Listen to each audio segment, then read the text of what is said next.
What's going on, everyone? Jeremy here from The Quartering, and I hope you're having a wonderful Monday, or just, a good day in general whenever you may be watching this. I hope that you've remembered to leave a like on the video and leave a comment down below at some point in this video, because it sincerely is so helpful in growing the channel. It's one of the only ways new people find this channel anymore. Now, Star Wars, The Mandalorian in particular, is exceedingly well reviewed, with critics giving it an 89% and the audience score 94%.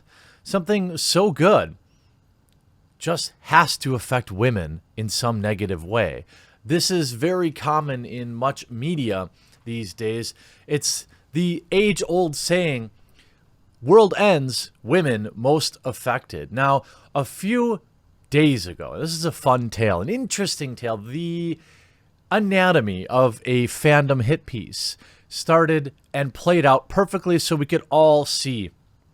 And this is why I tell people, when reporters reach out to you, you simply send them a picture of your package.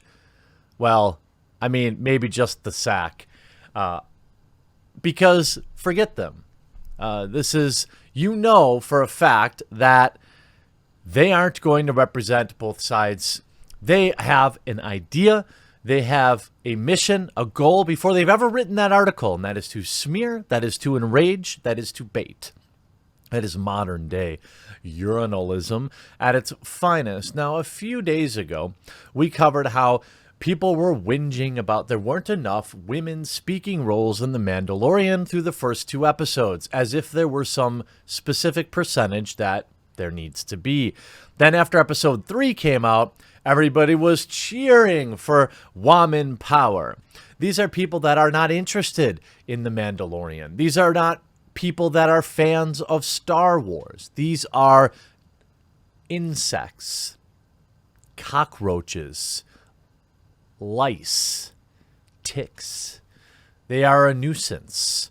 They survive on everybody else's passion and specifically tearing it down and finding things to be upset about. Nobody can enjoy anything for reasons. Now, we also then saw Anita Sarkeesian open the door, stick her head out, and drop a ridiculously hot take about how many minutes she had gone through the show without seeing a woman speak. Then, of course, she spun it as if she were the victim. This is so common, so predictable. Even you at home can follow my easy system to detect a feminism grift. And that's exactly what this is. It's, hey guys, I'm going to say something that you really like, stinks for a ridiculous reason. Stop rebutting my opinion. Stop telling me I'm dumb. It's mean. You're harassing me. You're not allowed to reply to my hot takes.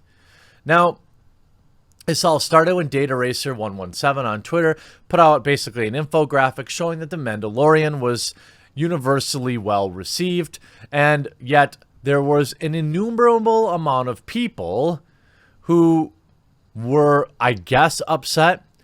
1945, the length of time before there's a female speaking role. Mandalorian 1 of 10, no female lead role. 0 women in episode 2, The Mandalorian. Don't watch it then. Do you see a lot of people out there tweeting about, I don't know, some dumb, like some all-girl show that doesn't have men in it, and that's a problem? No. Now, just one of these people is a certified blue check mark in this infographic. And guess who was the one that turned out to be the victim?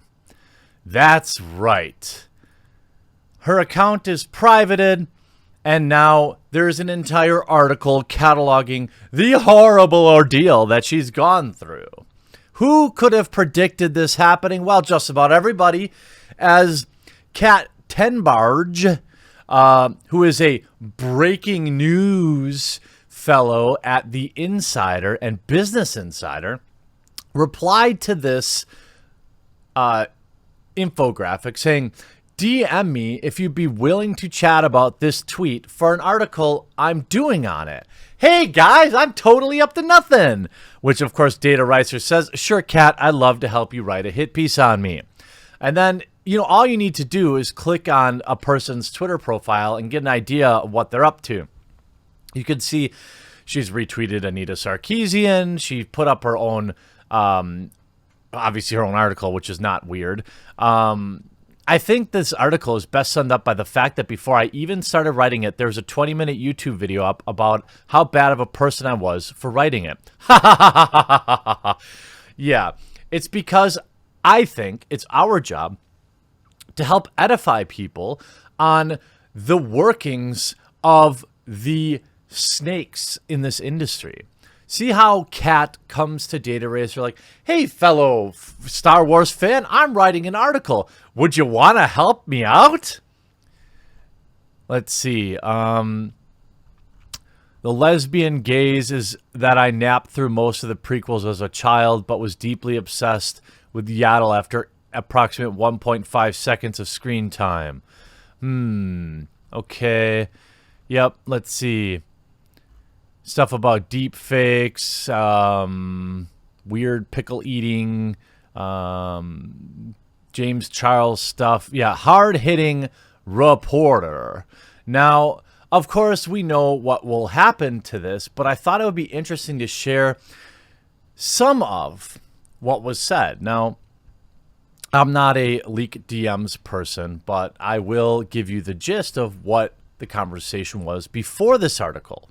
Now, this person, Kat, the honest journalist whom you can totally trust, all right, reached out to Data Racer and basically says this.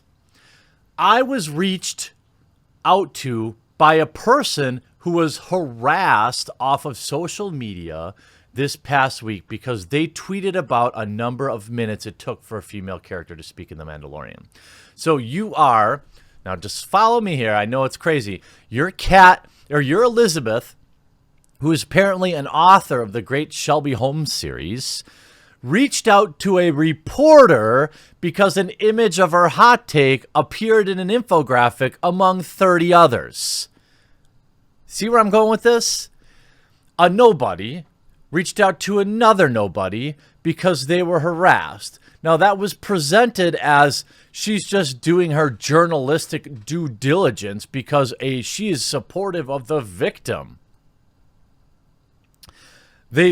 Kat then goes on to say that she received numerous delete yourself type threats on a multitude of platforms and went on to provide zero evidence of it. She also told, I guess I'm assuming it's a she. I don't know. Kat seems like a girl's name. I guess I don't know. She also went on to promise him that it wasn't a hit piece by saying, this isn't so much of a hit piece against you as much as a pointing out how your tweet sparked waves of harassment against people. So what are those real life consequences? Well, baloney. It's a lie. So this person, a certified blue check mark, reached out to a person in a position of power who writes for a magazine or a website, claimed to be a victim, provided zero evidence, but that was enough for that person to go ahead and write, feminist critic of The Mandalorian. The Mandalorian is taking heat for its portrayal of women. Now feminist critics are facing waves of online harassment. That's all you needed. Somebody to say, hey, I'm being harassed. I don't have any evidence of it, but let me write up a 1,000-word stink piece about the Star Wars fandom and make no mistake about it. In fact, this writer, Kat Tenbarge, even insinuated that Data Racer's followers had some problem with lesbians, which is, of course, absurd. You can look at her timeline, and regardless of whether or not there are pronouns in the bio, you can figure out exactly where they're going to go with this article. It starts out by saying, Anita Sarkeesian, no stranger to online harassment, being one of the central figures in, that's right, that's right. You know it's going to be a highly critical, well thought out think piece when they bring up that in the first sentence. The online campaign that resulted in her receiving numerous horrible threats. By the way, none were credible as investigated by the FBI, but that's not Kat's job. See, it's not her job to verify the things she writes. No. It's her job to push a narrative. It's her job to incite anger from fandoms because it's the only thing interesting she has to say. The harassment largely stemmed from an anti-feminist Star Wars fan accounts who rounded up and highlighted tweets again under the pretense that those complaining were outraged were social justice warriors trying to tear down a successful Star Wars franchise. Well, I don't think Data Racer identifies as that, but he's not wrong. Some of those tweeted, including well-known feminist critic Anita Sarkeesian, were met with dogpiling and waves of harassment across the social media platform. Again, criticism is not harassment. It never was. It never will be. No matter how many times you write this garbage and expect people to feel bad for you, it doesn't change the reality. Just because you say something doesn't make it so. She was exhausted, Anita Sarkeesian told The Insider. Oh, she gave an interview. Oh, okay. Missing the one scene where Woman spoke up and making a typo in her tweet. In the reply, Sarkeesian corrected herself, then went to bed. In the morning, the tweet had more than 3,000 replies. Good Lord. It's not as if you couldn't mute the thread, delete the tweet, move on with your life, not let Twitter rule you, all the things that a normal person would do. No. You give interviews to theinsider.com about how your life is ruined by a terrible hot take.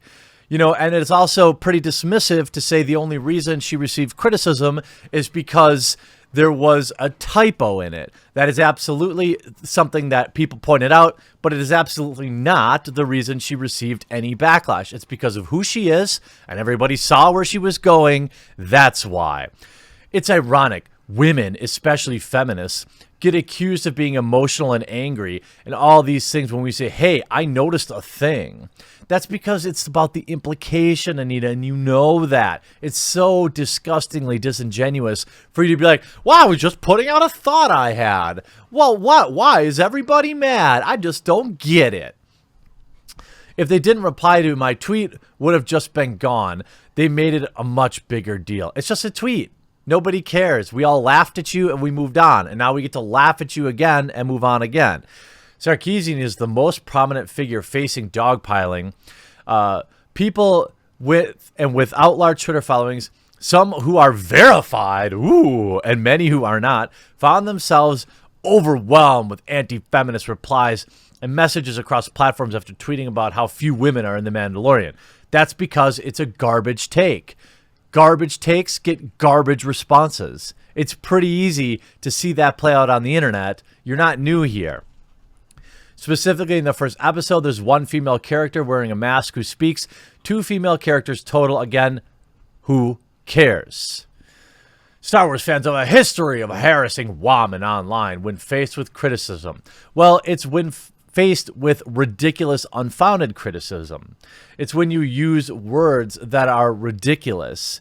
It's when Kelly Marie Tran was put up on a pedestal and said to be the victim of all sorts of horrendous things, yet no evidence was shown, when every major YouTuber that I know of was speaking out against it. One account rounded up 33 of these tweets with the caption, SJWs are outraged over the lack of female characters in the first 2 episodes. Well, isn't that reasonable? I think that's a reasonable summation. A show with female characters, feminists only care about what's counting the numbers of minutes of women on the Star Wars. True. Insider spoke with 2 people whose tweets were featured in the roundup, and they said their tweets were mischaracterized. I don't think there's any mischaracterizing 0 women in episode 2. I mean, what is the additional context that we don't get? I don't get it. The Mandalorian dares to ask the question, what if Star Wars, but no women? I'm not sure how you can mischaracterize that. Those who tweeted about female representation in The Mandalorian stand by their words, despite the harassment, none of which I've proved, none of which I've given examples of, just I said so. And of course they would stand by it because that makes them a hero. That's why Elizabeth is on private. I'm sure she'll unprivate this and make some comment about how she's overcome such a horrendous thing. The reach of the account was clear once an insider asked for comment in the replies. Within a few hours, a video had been uploaded from an article, which had not been written yet, to a YouTube channel with more than 130,000 subscribers. The video in question has been viewed more than 33,000 times and highlights the mentality in at least one corner of Star Wars fandom that is male-dominated and aggressive towards diverse media representation. No, they aren't. They're against fake wokeness. They're against quotas. They're against these type of articles that only serve to divide the community. This article is absolute trash. Kat is an absolute hack. I hope you enjoyed this video. We'll talk to you again real soon.